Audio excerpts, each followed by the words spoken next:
Next हमने यहाँ तक पढ़ा था कि सोवियत संघ की प्रणाली किस तरह की कि संचार प्रणाली बहुत अच्छी थी, विशाल ऊर्जा संसाधन थे, घरेलू उद्योग बहुत अच्छे उन्नत थे, कल्याणकारी योजनाएं विभिन्न प्रकार की संचालित होती है। आपको कल्याणकारी योजनाएं पता ही होगा, जो भारत में भी जो 5 ईयर प्लान, भारत में 5 ईयर प्लान चला, उस सोवियत प्रणाली से ही हमने लिया। जो हमारे पास पंचवर्षीय योजनाएं चलती हैं। और क्यों योजना आयोग 15 मार्च 1950 को जो योजना आयोग की स्थापना हुई थी, वो भारत में क्या है, पंचवर्षीय योजनाओं का प्रारूप जो है तैयार करती थी। ठीक है, वो जो पंचवर्षीय योजनाओं का जो हमने एक स्कीम लाए, जो हमने जो संकल्पना हम लाए, ये भी सोवियत संघ से लाए थे। इस प्रकार से वहाँ कल्याणकारी योजनाएं बहुत अच्छी तरह से संचालित होती थी। हाँ, आज योजना आयोग, ठीक है, नीति आयोग में तब्दील हो गया। योजना आयोग को 2014 में समाप्त कर दिया गया। अब इसकी जगह नया आयोग आ गया है, नीति आयोग। ठीक है, नेक्स्ट है, हाँ, यहाँ पर बहुत अच्छा। और जो राज्य नियंत्रित अर्थव्यवस्था थी, क्या थी, राज्य नियंत्रित, भूमि एवं उत्पादन पर राज्य का स्वामित्व था। भूमि एवं उत्पादन पर क्या था, राज्य का स्वामित्व। भूमि एवं उत्पादन का राज्य का स्वामित्व। तो सोवियत जो समाजवादी, वैसे जो ऐसे देश जो घोर समाजवादी देश होते हैं, उनके अगर कहा जाए तो पहली उसके लिए पूर्व शर्त तो यही है कि भूमि, उत्पादन, व्यवसाय, उद्यम, हर आर्थिक क्रियाकलापों पे किसका स्वामित्व होगा, राज्य का स्वामित्व होगा। राज्य द्वारा ही नियंत्रित अर्थव्यवस्था होगी। ठीक है, राज्य जिस तरह से अपनी अर्थव्यवस्था को चलाएगी, उस तरह से अर्थव्यवस्थाएं चलेगी। बाजार का कोई भी नियंत्रण नहीं होगा। जबकि समाजवादी या पूंजीवादी जहाँ की अर्थव्यवस्था होती है, वहाँ जो है राज्य नहीं बल्कि बाजार नियंत्रित करता है किसको, अर्थव्यवस्था को। ये सोवियत संघ बहुत अच्छी, शुरुआत में बहुत बढ़िया सोवियत संघ की स्थिति थी। लेकिन धीरे धीरे क्या हुआ, धीरे धीरे सोवियत संघ की स्थिति क्या होगी, कमजोर होने लगी। ठीक है, धीरे धीरे सोवियत संघ की स्थिति क्या होने लगी, कमजोर होगी। धीरे धीरे स्थिति क्या होगी, कमजोर। धीरे धीरे क्या होगी, स्थिति कमजोर। अब कमजोर क्यों हुई, क्या ऐसे कारण थे कि सोवियत संघ की स्थिति क्या होने लगी, धीरे धीरे कमजोर होने लगी। पहला कारण क्या था, नौकरशाही का शिकंजा। क्या था, नौकरशाही का शिकंजा। नौकरशाही किसको बोलते हैं, ब्यूरोक्रेसी किसको बोलते हैं, अफसरशाही। जो बड़े बड़े पदों पे क्या होते हैं, अधिकारी बैठे होते हैं। ठीक है, उसी को क्या बोलते हैं हम, नौकरशाही, ब्यूरोक्रेसी कहते हैं। जर्मनी का शब्द है।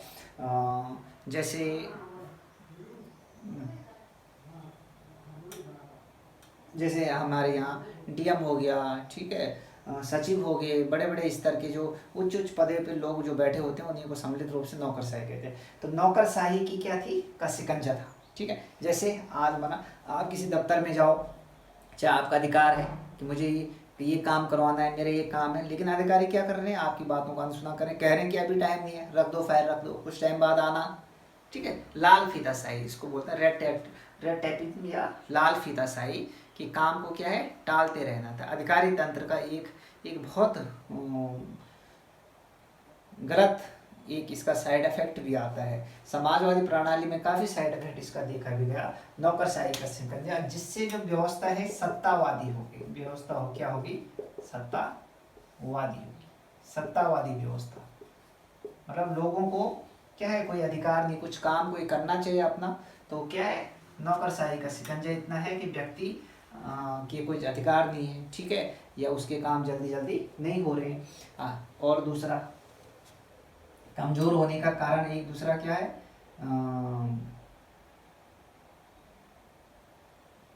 लोकतंत्र नहीं, देखो लोकतंत्र नहीं है।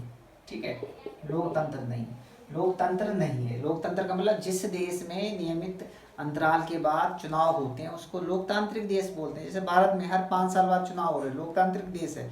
अब देखो आज के, पहले सोवियत संघ एक कम्युनिस्ट कंट्री थी, आज का जैसे चाइना है, आज सोवियत संघ कम्युनिस्ट नहीं है, आज वहाँ लोकतंत्र आ गया। लेकिन जैसे पहले सोवियत संघ में लोकतंत्र नहीं था, आज चीन में नहीं है, क्यूबा में नहीं है, उत्तर कोरिया में नहीं है, ठीक है। कुछ ऐसे देश हैं जहाँ लोकतंत्र नहीं है, एक ही पार्टी है, कम्युनिस्ट पार्टी है, वही पार्टी जीतती है, वही, कोई विपक्ष नहीं है, उसी पार्टी के उम्मीदवार चुनाव में उठेंगे। आपको वोट किसको करना है, 2 उम्मीदवार हैं तो दोनों कम्युनिस्ट पार्टी के होंगे, अल्टीमेट जो सत्ता बनेगी वो कम्युनिस्ट पार्टी का ही बनेगा। और बिल्कुल एक पिरामिड सा बनता है कम्युनिस्ट पार्टी का ऊपर से नीचे तक। अब बहुत क्या है वो बिल्कुल सत्तावादी होती हैं, ठीक है।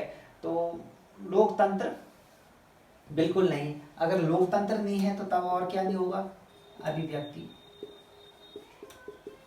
अभिव्यक्ति की आज़ादी, अभिव्यक्ति की आज़ादी होगी या नहीं होगी, अभिव्यक्ति की आज़ादी बिल्कुल नहीं होगी। जैसे देखो आज सरकार कुछ करती है, ठीक है, जैसे 3 तलाक बिल आया, ठीक है, या CA आया, बहुत सारे ऐसे कानून हैं, जम्मू कश्मीर धारा 370 लगी, तो लोग क्या है, आप दिल्ली में देखा होगा, लोग क्या है आंदोलन पे उतर आए थे, धरने में बैठ गए थे। तो इस तरह से लोगों की कोई बोलने की आज़ादी नहीं होगी जब लोकतंत्र नहीं, किसी भी तरह से बोलने की आज़ादी नहीं है कि हमारे इन अधिकारों की रक्षा करो या हमारी इन बातों को मानने की कोई भी वो नहीं है। और सीधी सी बात, अगर अभिव्यक्ति की आज़ादी नहीं तो जनता के प्रति, ठीक है, जिम्मेदारी, जनता के प्रति जिम्मेदारी भी नहीं होगी। और क्या है, देखो कम्युनिस्ट दल का शासन, कम्युनिस्ट दल का शासन है, आपको पहले ही बताया, यहाँ एक ही पार्टी है, कम्युनिस्ट पार्टी, ठीक है। तो शासन किसने, कम्युनिस्ट दल का, एक ही पार्टी है वो कम्युनिस्ट पार्टी, और कम्युनिस्ट पार्टी जो चाहेगी वही करेगी, ठीक है। भाजपा में देखो, माना अभी सत्ता में भाजपा है, केंद्र में कहा जाए तो विपक्ष में कांग्रेस है, भाजपा कोई गलत काम करेगी तो कांग्रेस उसके खिलाफ क्या करेगी, संसद में विभिन्न प्रकार के क्या है वो विधायिका भी क्या है नियंत्रण के साधन होते हैं, प्रश्न पूछकर, ठीक है। तो काफ़ी चीज़ें होती हैं, ठीक है, या अविश्वास प्रस्ताव लाकर, या आज तो मीडिया आ गया, इतनी बहुत सारी चीज़ें होती हैं जिसमें सत्ता पक्ष की आलोचना होती है। लेकिन जब विपक्ष है ही नहीं तो कम्युनिस्ट दल जो चाहता था उस तरह से क्या करता था, शासन करता था, और सभी संस्थाओं पर इस दल का क्या था, नियंत्रण था, सभी संस्थाओं पर नियंत्रण, बहुत ज़्यादा नियंत्रण।